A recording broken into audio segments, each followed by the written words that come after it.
Всем привет! Меня зовут Богдан, и вы на моем канале Bojo Vision. What I'm thinking about Eurovision. На очереди у нас самая большая страна в мире, и это матушка Россия.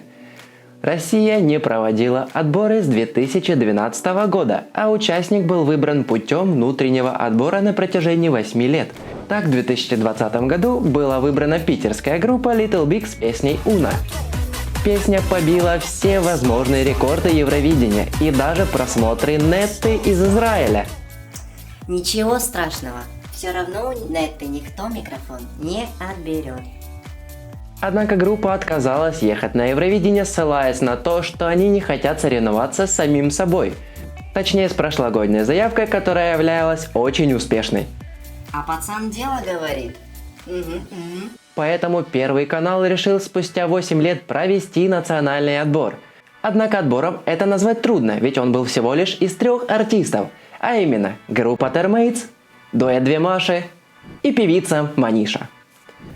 Колбаса московская, краковская, сервелат. Брать будем? Да-да, примерно отбор был таким образом. Поэтому неудивительно, что 8 марта певица Маниша с песней Russian Woman победила на национальном отборе, которая поедет на Евровидение в 2021 году.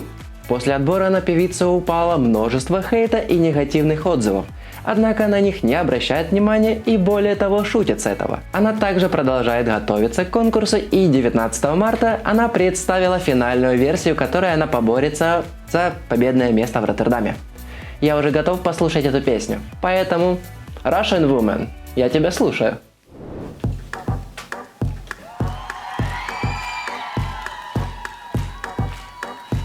Что-то интересное.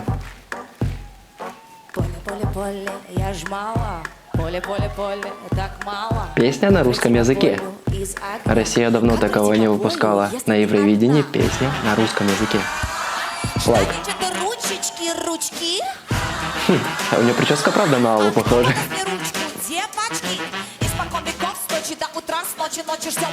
Но вот у нее такое вот исполнение. Звонкий голос, но она больше рассказывает, мне кажется, не поет. Встала и пошла.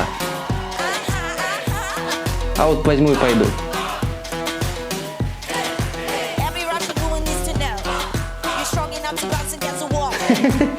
У нее на спине написано Russian Woman. По-моему, прикольно. Что там хорохорится?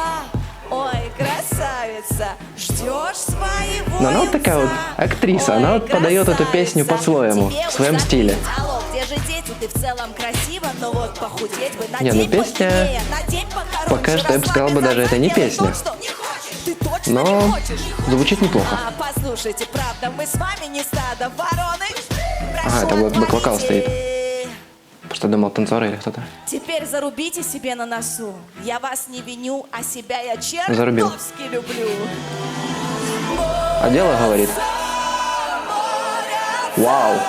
Все по кругу борются, да не молятся. Такого точно на Евровидении еще не было. Такого исполнения. Ну, в принципе, неплохо. Мне понравился этот момент с бэк-вокалом, и на самом деле он очень так мощно выглядит. Она вот тащится. То есть она не только на русском, она еще и на английском. Не, ну мне как бы нравится это исполнение, но... В смысле? А что это было? Такого, по-моему, нельзя. Агитировать за свою страну, чтобы за нее голосовали, по-моему, такое не пропустят.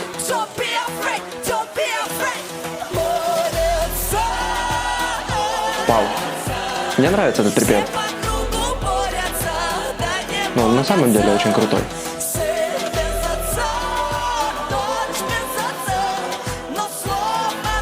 Ну, я в костюм не поменял. Ох. Она хип-хоп танцует. Россия, Россия, Россия. Что я хочу сказать? Not bad.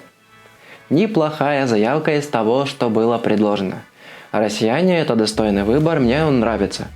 Что хочу сказать по данной песне. Это нереально круто, что за сколько лет, я не знаю, 20 лет, меньше. Если я не ошибаюсь, последняя исполнительница на русском языке это была Алла Пугачева. И спустя долгое время русский язык вернулся на конкурс. Это молодцы. Лайк. Но что касается песни. Припев у песни очень хороший, но, как по мне, тут больше разговорного жанра. Вот мне песня «Хоть стреляй» напомнила группу Юко и песня «Галина гуляла» из отбора 2019 года. Там примерно было таким образом тоже. И песня с припевом, и в основном разговорный жанр. То тут вот тоже. На самом деле мне трудно оценить эту песню. Я не знаю, каковы будут ее шансы на конкурсе. Я не знаю, как европейцы будут оценивать данную песню. То, что она и частично на русском, то, что она частично на английском, это очень хорошо на самом деле. Но, как ляжет карта русской женщины, к сожалению, не могу сказать. Я желаю всего хорошего, надеюсь, Маниша отлично выступит на конкурсе. Надеюсь, она получит тот драйв, она передаст его зрителям, и все будет хорошо. С вами был Богдан. Пока!